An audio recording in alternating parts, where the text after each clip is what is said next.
ദൈവം നിനക്കായി ചില പ്രത്യേക നന്മകളും അനുഗ്രഹങ്ങളും പ്രാർത്ഥിക്കുന്ന നിനക്കായി ഒരുക്കിയിട്ടുണ്ട്. ദൈവം നൽകുന്ന ഈ അനുഗ്രഹങ്ങൾ നിന്റെ ജീവിതത്തിൽ വെളിപ്പെടുന്നതിന് തടസ്സമായി വിഘാതമായി എന്തെങ്കിലും നിലകൊള്ളുന്നുണ്ടെങ്കിൽ, സാഹചര്യങ്ങളാകട്ടെ, വ്യക്തികളാകട്ടെ, പ്രതികൂലങ്ങളാകട്ടെ, അതിനെ തകർത്തെറിഞ്ഞുകൊണ്ട് നിന്റെ ജീവിതത്തിൽ ദൈവം നൽകുന്ന അനുഗ്രഹങ്ങൾ കടന്നു വരിക തന്നെ ചെയ്യും.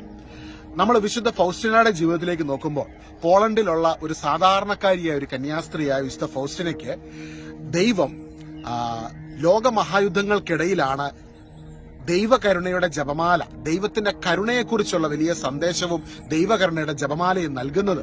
നമ്മൾ ഈ വരുന്ന ഞായറാഴ്ച വിശുദ്ധ ഫൗസ്റ്റിനായുടെ ദൈവകരുണയുടെ തിരുനാള് സഭ ആഘോഷിക്കുമ്പോൾ വിശുദ്ധ ഫൗസ്റ്റിനയുടെ ജീവിതം നൽകുന്ന വലിയൊരു മോട്ടിവേഷൻ ഉണ്ട്. അതായത്, അന്ന് വിശുദ്ധ ഫൗസ്റ്റിനയ്ക്ക് ഈ ഒരു മെസ്സേജ് തമ്പുരാൻ കൊടുക്കുന്ന സമയത്ത് ഒരു മനുഷ്യനും അത് അംഗീകരിച്ചില്ല. ആരും വിശുദ്ധ ഫൗസ്റ്റിനയ്ക്ക് ലഭിച്ച ഈ മെസ്സേജസിനെ റിസീവ് ചെയ്യുകയോ ഒന്ന് അപ്രീഷിയേറ്റ് ചെയ്യുകയോ അതിൽ ദൈവമാണ് അതിലൂടെ സംസാരിക്കുന്നതെന്ന് പറയുകയോ ചെയ്തിട്ടില്ലായിരുന്നു. സ്വന്തം കോൺവെന്റിലുള്ളവർ പോലുമോ സ്വന്തം സമൂഹത്തിലുള്ളവർ പോലുമോ വേണ്ട വിധത്തിൽ അംഗീകരിക്കപ്പെടാതെ, വേണമെങ്കിൽ തിരസ്കരിക്കപ്പെട്ടെന്ന് പറയാം, അത്രമാത്രം പ്രതികൂലത്തിനകത്തുകൂടെ വിശുദ്ധ ഫൗസ്റ്റിന കടന്നുപോയി.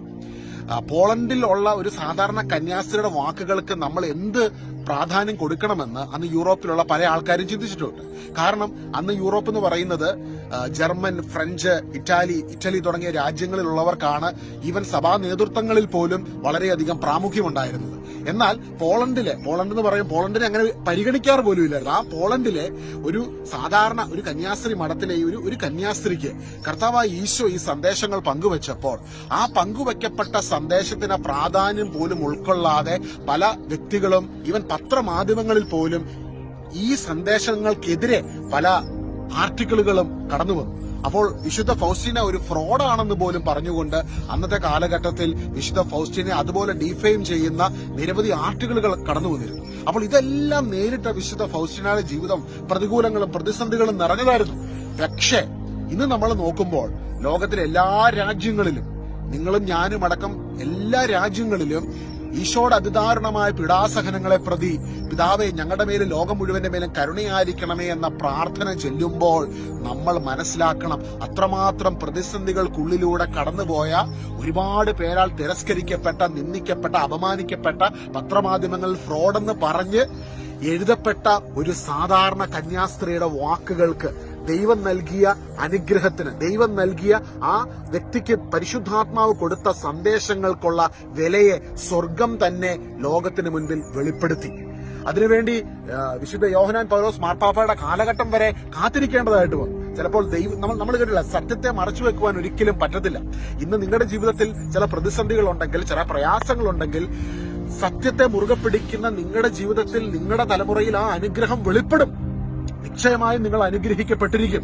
ഇന്ന് ലോകത്തിലുള്ള എല്ലാ രാജ്യങ്ങളിലും വിശുദ്ധ ഫൗസ്റ്റിനയെയും ദൈവകരുണയുടെ ജപമാലയെയും എല്ലാ വിശ്വാസികൾക്കിടയിലും അത് പ്രസിദ്ധമാണ്.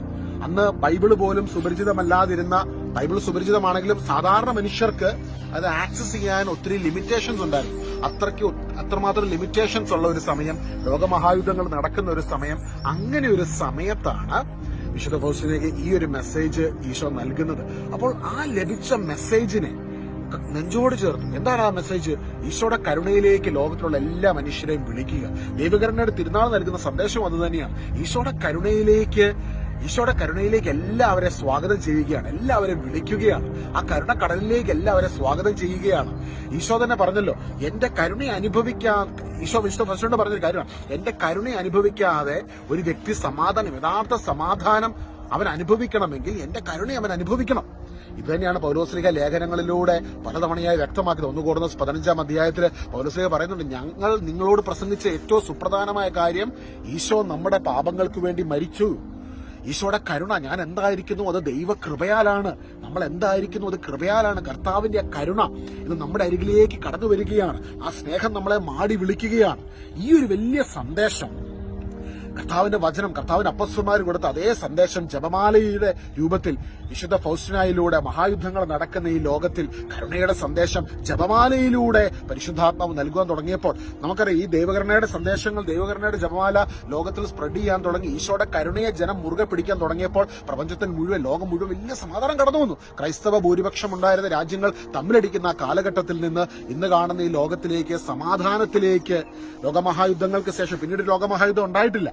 ഞാൻ വിശ്വസിക്കുന്നു അതെല്ലാം ദൈവകരുണയുടെ ജപമാലയുടെ ശക്തിയാണ്. കാരണം ഈശോ പറഞ്ഞ ഒന്ന് മാത്രമേ ഉള്ളൂ, എന്റെ കരുണയെ നിങ്ങൾ മുറുകെ പിടിക്കുക. എന്റെ കരുണയെ നിങ്ങൾ മുറുകെ പിടിക്കുന്നെങ്കിൽ ഈ ലോകത്തിൽ സമാധാനം വെളിപ്പെടും. ഈശോയുടെ കരുണ, പ്രിയ സഹോദരങ്ങളെ, ദൈവം നിനക്ക് വേണ്ടി ഒരുക്കി വെച്ച ആ അനുഗ്രഹങ്ങളെ, ആ നന്മകളെ തടസ്സം ചെയ്യുവാൻ ഒന്നിനും പറ്റത്തില്ല.